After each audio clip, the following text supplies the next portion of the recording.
Hi, in this video, we are going to talk about supporting your mentee through the process. Since you'll be spending a lot of time with your mentee, we thought we would give you a framework that might help you visualize what that pathway would look like. Supporting a mentee comes in many different forms, and the manifestation of how that transpires really depends a lot on the relationship you have with your mentee.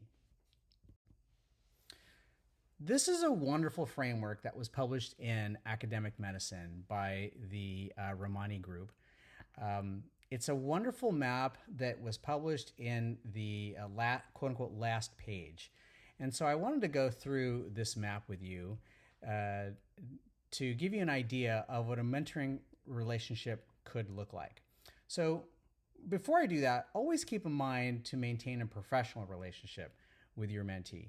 But that said, don't be afraid to show any emotion, share parts or aspects about you that you feel comfortable sharing.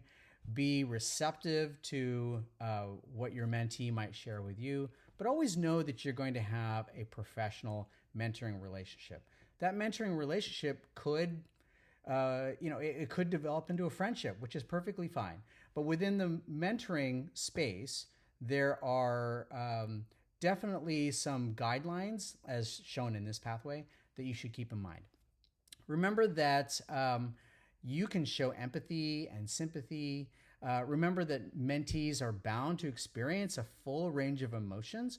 They're going to share their successes, they're going to share their failures, and ultimately, what they're really looking for is someone who can listen to them, who can support them in some way, and who can be, in some cases, a friend, but not too personal. The whole point of having a mentoring relationship is so that you can provide non-parental support as your mentees transition into independence, however you've defined what independence is. So they need a good model for how to handle different types of situations. I have been privileged to have many mentees who have themselves turned into mentors. And it has been wonderful for me to see, and really the ultimate compliment, to see how they have engaged with their mentees. And so I hope that all of my mentees become amazing people that lead their mentees to become amazing themselves. So as you can see from this diagram, the pathway of a mentee is to meet a mentor. And by the way, a mentee should have an opportunity to be reflective, to develop their growth mindset, to challenge themselves, to be actively engaged in the process. These are all things that you can help facilitate the mentee as they enter into this pathway, because they may not know how to do any of these things, or maybe at different places regarding any one of these. So as the mentee identifies potential mentors based on their expertise or their needs, and they work with you to reflect on their goals, then the rapport aspect is very important, because a mentee is looking for someone, again, who can provide that non-parental support on their journey. It is very important that a mentor establishes a safe space. As you can see here, being non-judgmental, being an active listener, respecting privacy, and also respecting a variety of perspectives are all important parts of being a mentor. The other thing too is it's really important that you are forthright on what you can provide to the mentoring relationship and what you cannot.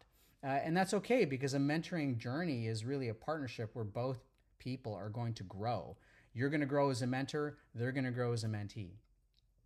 The mentee typically will set the agenda and confirm with you what that agenda is going to look like. When you're working with younger students, it's very appropriate for the mentor to set the agenda, but allow the mentee to have some input when you're starting your meeting on what they want to talk about. You definitely don't want a mentoring relationship where you are dictating everything, because you're trying to meet the needs of your mentee. And so they are the ones that need to express what that is. You can just outright ask them, what would you like to accomplish at today's meeting or at the next meetings? You are going to work together to brainstorm ideas, focus on short and long-term goals, and there are other videos that focus specifically on SMART goals. The mentor will guide the mentee and give consideration for the timeline, the resources that are needed in order to accomplish the goals of the mentee. Notice that the mentor facilitates action item development. The mentee is coming to you for development advice, and so you are the expert in this sense. So again, the mentee has probably chosen you because you have something that you can mentor them on. You may go into a coaching mode. You may go into a sponsorship mode. That is all part of this relationship. But when we talk about the mentorship itself, we're really talking about the pathway for the mentee to realize what they need to do to develop. Specific things that they need to build in terms of skills and things, those are more coaching. And then opportunities for mentees to realize any involvement or any opportunities to develop themselves that involve advocation or money. That's more of on the sponsorship side. So anyway, back to the mentorship pathway. The mentor and the mentee work together on that timeline and development. The mentee develops the action plans with guidance. Remember to empower your mentee. That is super important. And so you both can discuss goals, reflects on gaps between the current situation and where the mentee wants to go, brainstorm options, formulate action plans. You may need to revisit goals, create new goals, edit goals, eliminate goals. All of those are part of this process. And then as you enter into more later stage of the mentoring process, then you're going to, now this could be a micro where this is within the meeting, or this could be a macro where this is across your year with your mentee. You're going to want to review the things that you've accomplished and things that you still want to do. A mentor ensures access and availability. That doesn't mean that you're going to give all access to your mentee, but provide reasonable opportunities for them to contact you and work with you.